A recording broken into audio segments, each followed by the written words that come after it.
Hello students. आज का topic है डिग्री ऑफ डिसोसिएशन, जो कि केमिकल इक्विलिब्रियम का पार्ट 7 है। यदि आपने अभी तक पार्ट 1 to 6 नहीं देखे हैं तो हमारे चैनल पे जाके पार्ट 1 to 6 देख लें। तो डिग्री ऑफ डिसोसिएशन इसको जो है अल्फा से डिनोट करते हैं, अल्फा। अब ये होता क्या है? तो एक्चुअली में ये होता है कि कितना फ्रैक्शन जो है रिएक्टेंट का वो प्रोडक्ट में कन्वर्ट हो गया, वही आपका डिग्री ऑफ डिसोसिएशन कहलाता है। It is that fraction of 1 mole of reactant which is converted into product. तो कहने का मतलब कि अगर हमारे पास रिएक्टेंट का 1 मोल है तो 1 मोल में से कितना मोल रिएक्टेंट का प्रोडक्ट में कन्वर्ट होगा, यही आपका डिग्री ऑफ डिसोसिएशन कहलाता है। It is that fraction of 1 mole of reactant which is converted into product। तो ये 1 mole of reactant का वो फ्रैक्शन है जो कि प्रोडक्ट में कन्वर्ट हो गया। जैसे A से B प्लस C बन रहा है, ठीक है, रिवर्सिबल रिएक्शन है। तो इनिशियली मान लेते हैं कि 5 मोल A का है और इक्विलिब्रियम पे जो है इसका 3 मोल बचा है। तो कितना मोल डिसोसिएट हुआ है? तो 5 में से 3 मोल बचा है, मतलब 2 मोल डिसोसिएट हो गया। तो कितना फ्रैक्शन डिसोसिएट हुआ? 2/5। मतलब अगर 1 मोल रहता तो 2/5 मोल जो है ए का डिसोसिएट होता, क्योंकि 5 मोल है तो इसका 5 गुना। 2/5 1 मोल के कॉरस्पॉन्डिंग डिसोसिएट होता तो 5 मोल है तो 2/5 इंटू 5, 2 मोल डिसोसिएट हुआ है। तो वही रिएक्टेंट का कितना फ्रैक्शन जो है डिसोसिएट होकर प्रोडक्ट में कन्वर्ट होता है, ये आपका डिग्री ऑफ डिसोसिएशन अल्फा कहलाता है। It is that fraction of 1 mole of reactant. 1 मोल इसलिए लिए हैं क्योंकि फ्रैक्शन हमेशा 1 के रिस्पेक्ट में ही होता है, कि अगर 1 मोल रहता तो कितना मोल डिसोसिएट होता प्रोडक्ट में। तो अगर 1 मोल रहता तो 2/5 मोल डिसोसिएट होता, तो अल्फा जो है 2/5 हो जाएगा। 1 मोल का कितना फ्रैक्शन डिसोसिएट हुआ, वही अल्फा कहलाता है, ठीक है। तो अल्फा का फॉर्मूला होगा number of dissociated moles of reactant upon initial mole of reactant. तो इस फॉर्मूला से आप degree of dissociation find out कर सकते हैं। Number of dissociated mole of reactant, तो देख लीजिए कितना मोल डिसोसिएट हुआ, 2 अपॉन इनिशियल मोल रिएक्टेंट का कितना था, 5। तो अल्फा जो है 2/5 हो जाएगा। तो इस फॉर्मूला से भी आप अल्फा फाइंड आउट कर सकते हैं। परसेंटेज डिसोसिएशन मतलब कितना परसेंट डिसोसिएट हुआ, तो 5 में से 2 मोल डिसोसिएट हुआ, मतलब आप बोल सकते हैं कि 40% डिसोसिएट हुआ, या फिर जितना फ्रैक्शन डिसोसिएट हुआ इंटू 100, अगर आप हाँ 40% ही होगा। तो 2/5 इंटू 100 तो 40% आ रहा है। मतलब परसेंटेज डिसोसिएशन इक्वल टू हो जाएगा अल्फा इंटू 100। जितना फ्रैक्शन डिसोसिएट हुआ उसको 100 से मल्टीप्लाई कर दीजिएगा तो उतना परसेंटेज डिसोसिएट हुआ है किसी भी रिएक्टेंट का। तो ये जो है सिंपल बस परसेंटेज डिसोसिएशन और डिग्री ऑफ डिसोसिएशन देख के आपको पता चल रहा होगा कि डिग्री ऑफ डिसोसिएशन में फ्रैक्शन फाइंड आउट करेंगे कि कितना फ्रैक्शन जो है रिएक्टेंट का कन्वर्ट हुआ है, और परसेंटेज डिसोसिएशन में कितना परसेंट रिएक्टेंट डिसोसिएट हुआ है। जैसे 40% डिसोसिएट हुआ है तो डिग्री ऑफ डिसोसिएशन 2/5 होगा, और percentage dissociation 2/5 into 100, alpha into 100। तो इस तरह से आप परसेंटेज डिसोसिएशन और डिग्री ऑफ डिसोसिएशन दोनों फाइंड आउट कर सकते हैं। जैसे आपके पास एक क्वेश्चन है, PCl5 गैस, इससे जो है PCl3 gas plus Cl2 gas बनता है, ठीक है। और टोटल प्रेशर एट इक्विलिब्रियम दिया हुआ है P, और डिग्री ऑफ डिसोसिएशन इसका दिया हुआ है अल्फा। तो Kp का वैल्यू क्या होगा? तो देखिए PCl5 इससे जो है PCl3 प्लस Cl2 सब गैस है। अब मान लेते हैं कि इनिशियली जो है PCl5 का A मोल है, ये 0 ये 0। तो इक्विलिब्रियम पे डिग्री ऑफ डिसोसिएशन अल्फा है, मतलब अगर 1 मोल रहता PCl5 का तो उसके कॉरस्पॉन्डिंग अल्फा मोल डिसोसिएट कर जाता। तो अगर ए मोल है PCl5 का तो ए अल्फा मोल डिसोसिएट कर जाएगा, मतलब ए अल्फा मोल रिएक्शन कर गया तो बचेगा कितना, ए माइनस ए अल्फा या फिर ए इंटू 1 माइनस अल्फा बोल सकते हैं। तो हमेशा ऐसे करके हम नहीं बताएंगे, ये ध्यान रखिए कि अगर ए मोल है और dissociation degree of dissociation alpha है तो इक्विलिब्रियम पे ए इंटू 1 माइनस अल्फा मोल बचता है। अब बनेगा कितना, ए अल्फा मोल रिएक्शन किया तो एक मोल से एक मोल बनता है, तो ए अल्फा से ए अल्फा मोल PCl3 का बनेगा और ए अल्फा मोल Cl2 का बनेगा।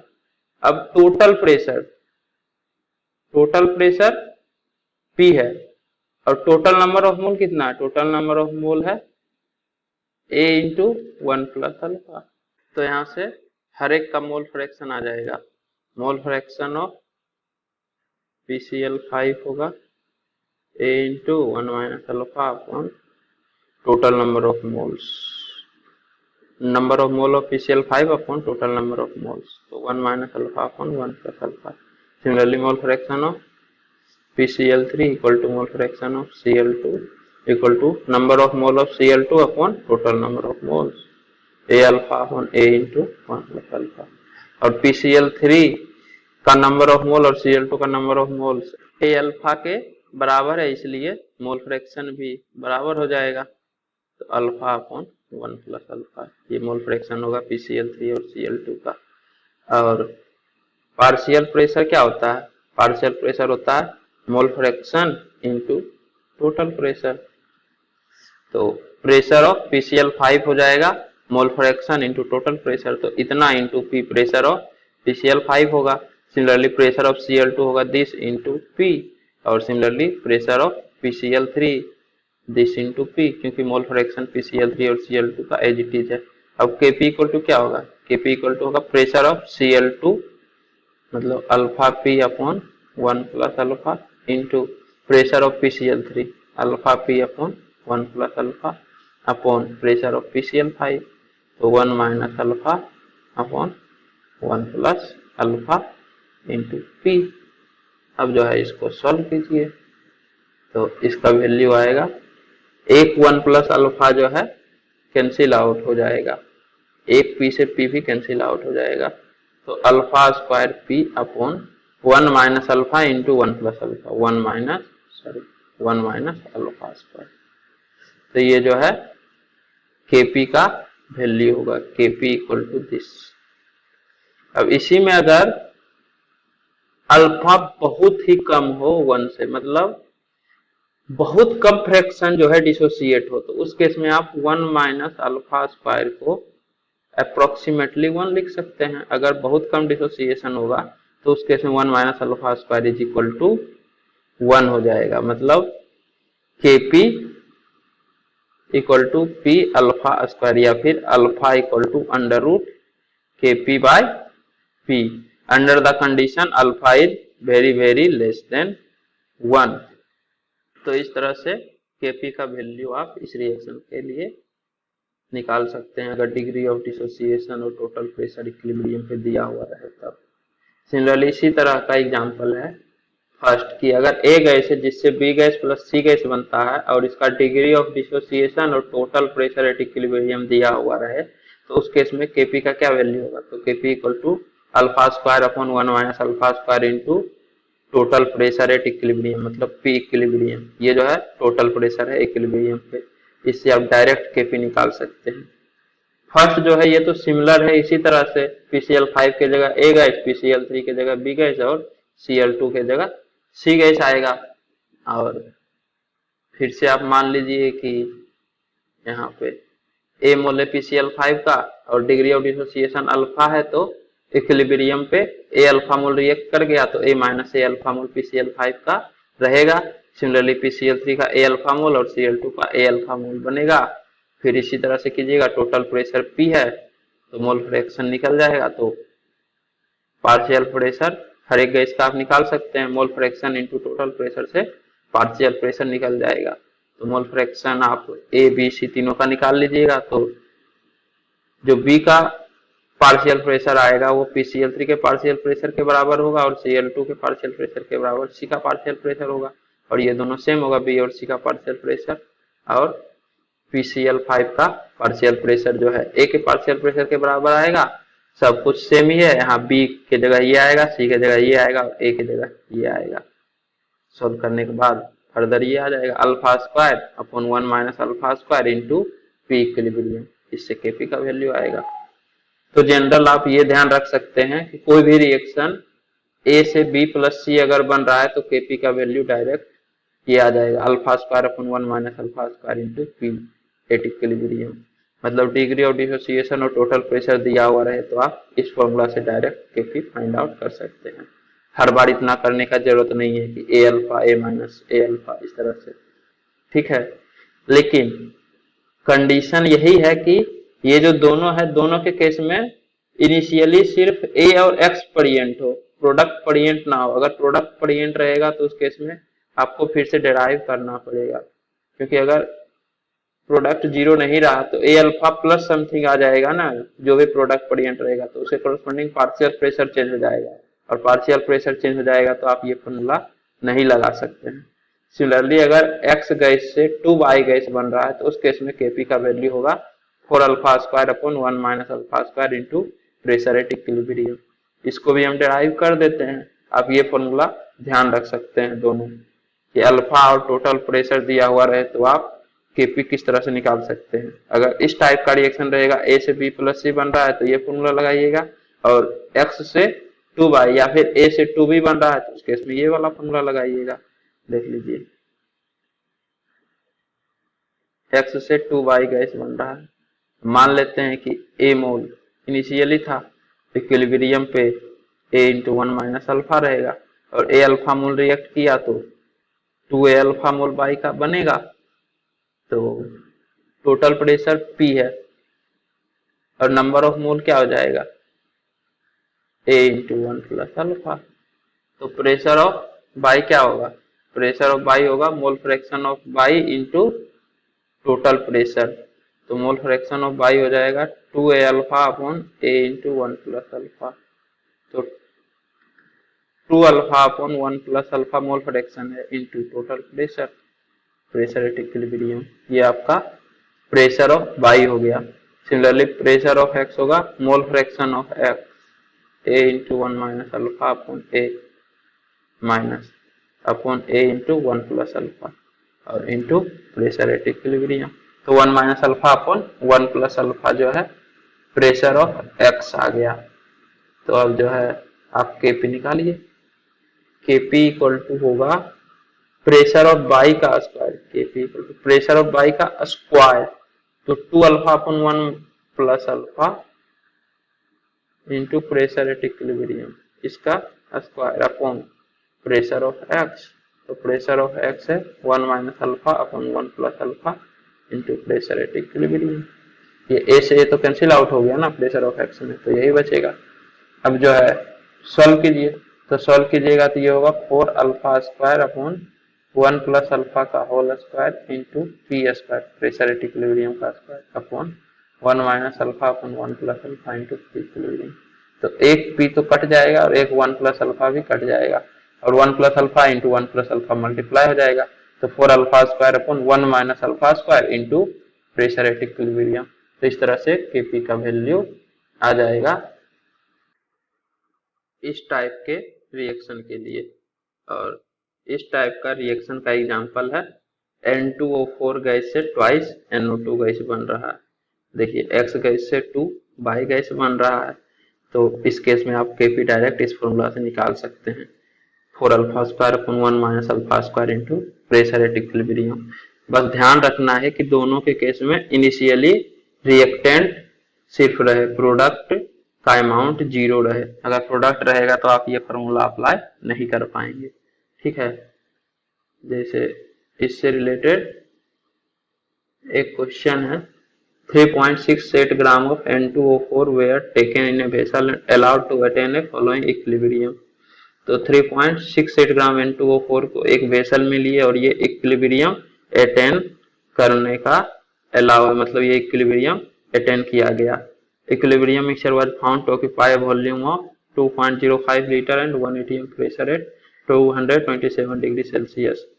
जो इक्विलिब्रियम मिक्सचर है इसके द्वारा इतना लीटर वॉल्यूम और इतना प्रेशर ऑक्यूपाई किया गया 227 डिग्री सेल्सियस टेम्परेचर पे। तो आपको डिग्री ऑफ डिसोसिएशन अल्फा बताना है N2O4 का और इक्विलिब्रियम कांस्टेंट Kp बताना है एबव रिएक्शन का। ठीक है, तो 3.68 ग्राम का मतलब कितना नंबर ऑफ मोल होगा, तो नंबर ऑफ मोल N2O4 का निकाल लीजिए। तो मास अपॉन जीएमएम होगा 14 इंटू 2 28 प्लस 64 तो 92 ग्राम होगा इंटू 100 4 टाइम्स। तो नंबर ऑफ मोल जो है 0.04 है। अब डिग्री ऑफ डिसोसिएशन मान लेते हैं अल्फा है, यही तो फाइंड आउट करना होगा। तो N2O4 इससे ट्वाइस NO2 इनिशियली 0.04 मोल है। अब डिग्री ऑफ डिसोसिएशन अगर अल्फा है तो फाइनली 0.04 इंटू 1 माइनस अल्फा मोल N2O4 का रहेगा इक्विलिब्रियम पे, फाइनली मतलब इक्विलिब्रियम पे। और 1 से 2 मोल बनता है तो ए अल्फा से 2A अल्फा मोल बनेगा, मतलब 2 इंटू 0.04 इंटू अल्फा 0.08 अल्फा मोल NO2 का बनेगा। अब टोटल नंबर ऑफ मोल कितना होगा, टोटल नंबर ऑफ मोल होगा 0.04 माइनस 0.04 अल्फा प्लस 0.08 अल्फा, मतलब 0.04 इंटू 1 प्लस अल्फा। ये टोटल नंबर ऑफ मोल है इक्विलिब्रियम पे। और आप जो है आइडियल गैस इक्वेशन लगा दीजिए, तो total pressure into volume equal to total number of mole R T. Total pressure जो है इक्विलिब्रियम पे दिया हुआ है 1 atm, वॉल्यूम है 2.05 लीटर और टोटल नंबर ऑफ मोल हो जाएगा 0.04 into 1 plus alpha into R 1/12 into temperature 227 degree Celsius है। तो इसको केल्विन में कन्वर्ट कीजिएगा तो प्लस 273 करना पड़ेगा, तो ये जो है 500 केल्विन आ रहा है, तो इंटू 500। अब जो है सॉल्व कीजिए इसको, 1 प्लस अल्फा इक्वल टू होगा 12 इंटू 2.05 अपॉन 500 और अपॉन में 0.04।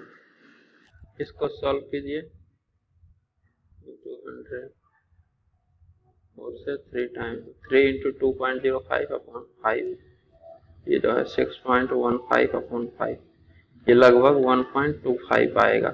तो यहाँ से अल्फा इक्वल टू 0.25 आ रहा है। तो अल्फा आ गया। अब आप केपी निकाल सकते हैं।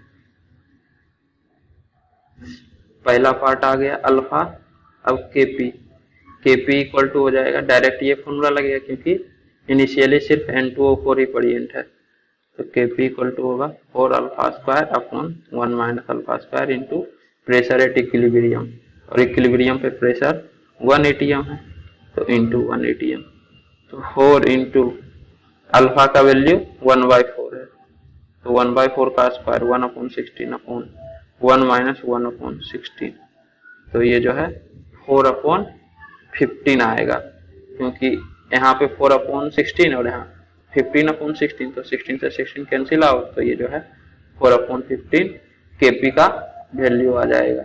ठीक है, इसके बाद नेक्स्ट क्वेश्चन है PCl5 is 25% dissociated at T degree Celsius at 1 atm pressure, then calculate Kp for the following dissociation reaction। PCl5 से PCl3 plus Cl2 बन रहा है और प्रेशर दिया हुआ है 1 atm और ये 25% डिसोसिएट होता है। तो परसेंटेज डिसोसिएशन क्या होगा, अल्फा इंटू 100, ये 25 है, मतलब अल्फा इक्वल टू 1/4। तो अल्फा पता है और प्रेशर एट इक्विलिब्रियम पता है, तो केपी का वैल्यू क्या होगा, केपी इक्वल टू होगा alpha square P upon 1 minus alpha square. अभी तो ये फॉर्मूला बताए हैं, ये वाला देखिए,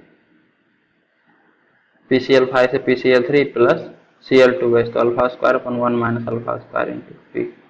अल्फा का वैल्यू रख दीजिए 1/16 इंटू 1/1 माइनस 1/16। सॉल्व करने के बाद इसका वैल्यू 1/15 आएगा, तो Kp आ गया 1/15।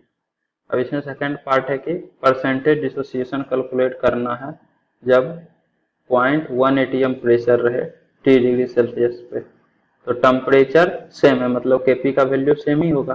अब प्रेशर जो है 0.1 atm है, तो अल्फा का वैल्यू आ जाएगा Kp इक्वल टू होगा alpha square into 0.1/1 minus alpha square, और ये 1/15 के बराबर होगा, क्योंकि टेम्परेचर चेंज नहीं हुआ है तो Kp का भी वैल्यू चेंज नहीं होगा। ये अपॉन 10 2 3, तो यहाँ से आ गया 3 इधर ले जाइए और 2 इंटू 1 माइनस अल्फा स्क्वायर को इस तरफ ले जाइए, तो 3 alpha square equal to 2 minus 2 alpha square implies that 5 alpha square equal to 2। तो अल्फा स्क्वायर इक्वल टू 2/5, इसका मतलब अल्फा इक्वल टू √2/5। तो अल्फा का वैल्यू √2/5 है, तो परसेंटेज डिसोसिएशन क्या होगा? परसेंटेज डिसोसिएशन होगा अल्फा इंटू 100, तो √2/5 इंटू 100। इसको सॉल्व कर लीजिए तो ये आपका परसेंटेज डिसोसिएशन का वैल्यू आ जाएगा। तो यहाँ पे जो है डिग्री ऑफ डिसोसिएशन कंप्लीट हो गया। उम्मीद करता हूँ कि आपको ये वीडियो पसंद आई होगी। यदि आपको ये वीडियो पसंद आई है तो इसे लाइक करें, कमेंट करें और अपने दोस्तों के बीच शेयर करना ना भूलें। Thank you.